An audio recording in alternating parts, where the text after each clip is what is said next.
feel like when a man is can't provide or is not capable of provide, don't know, they feel belittled. And I don't think it's anything wrong with women going to get their PhD or becoming doctors or lawyers.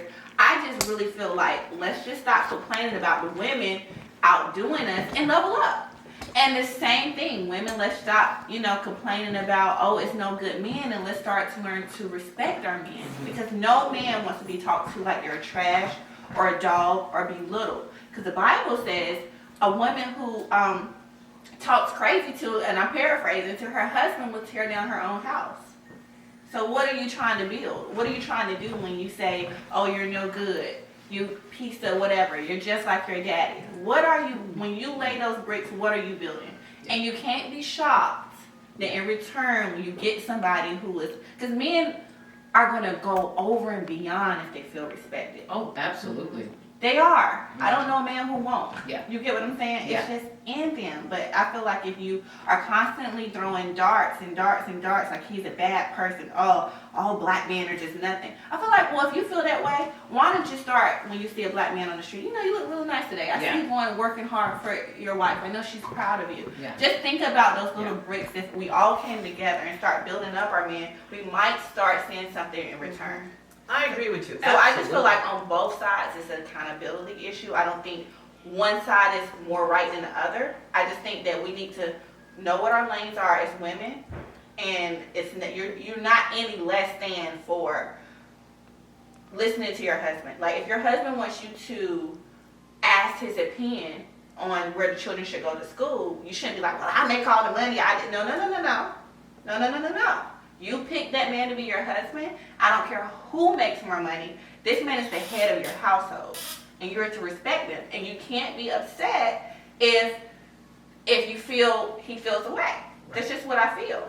So I know I'm all over the place, but I just feel like if people just, God made men to lead and provide. God made women to nurture. Be in that role.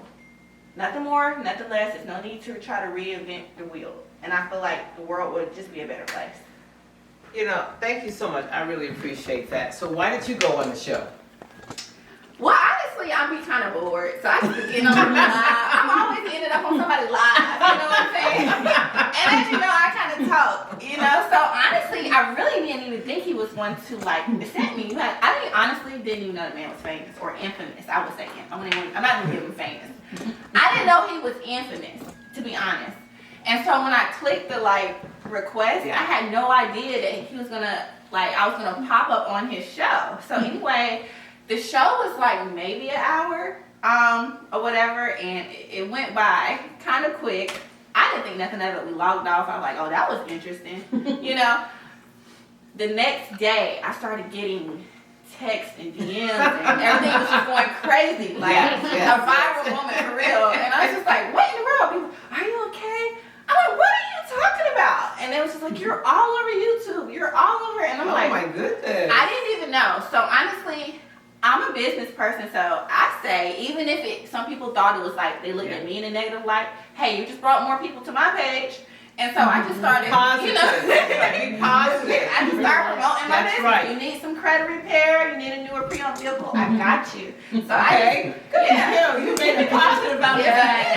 Okay. I wanna welcome. We have two more guests. Thank you so much. No We have problem. two more guests. We have Alice. How are you? And Cortez. Thank you for showing up. Hello. Thank you. I appreciate it. It's good to see you too. Hello. Hi, everybody. Yes, and they are married and have how many children? Altogether we have 5. Yes. 5 children? Yes. Oh, God bless you. God bless you. Must be a very busy household. Indeed. It is very Okay, that's what I'm talking about. That's beautiful. Thank you so much for coming. I really appreciate it. Appreciate you having Well, us back. Thank you. Well, what we're talking about, and thank you for your service. I appreciate it. Yeah. What we're talking about right now, you came in and we were talking about what footprint Kevin Samuels left, his legacy. I mean, he went pretty quick, if you think about his age, and we're talking about gender roles is what we're really talking about and how that is. And is it different gender roles for African American versus Caucasians or versus Asians or versus Think about it. I do want to answer that question. Yes, thank you. So obviously I'm still single, and my friends, they try to get me to date interracial. Nothing against it, but I just really want me a black man, you know? Okay. And so I say That again loud so they I can hear you. really want me a black king. Okay, you heard it right here on WRJ. She wants a black man, African American. I do. So this friend, we have a friend who is dating somebody interracial, and one of the things that we did notice a difference is white men, they love chocolate women. Now I don't know if that's like a fetish or anything. It probably is. No, but what I'm saying is, it seems like they take pride, and I could be wrong, so correct me if I'm wrong, but what I've noticed is I see a lot of 50-50 talk with black men when it comes to like bills and stuff.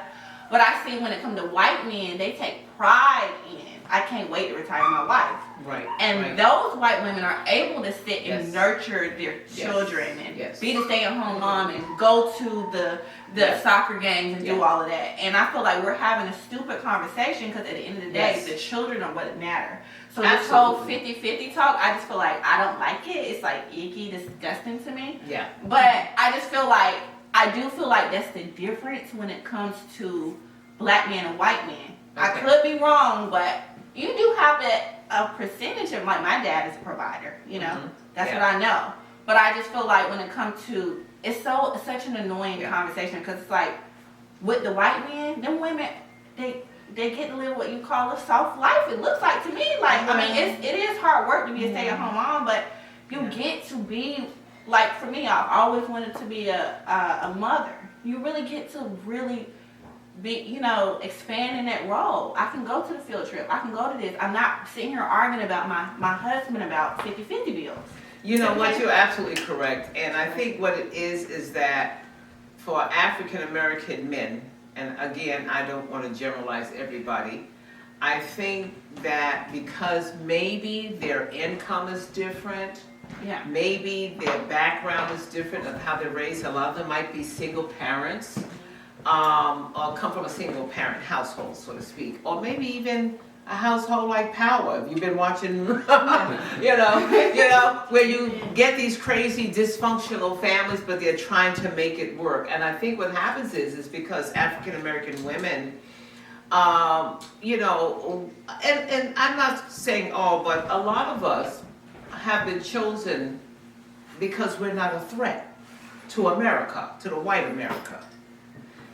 And so what happens is that they give us more opportunities than they will give to open the door to a black man.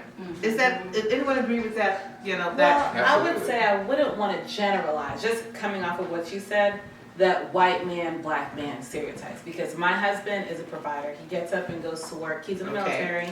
He serves honorably.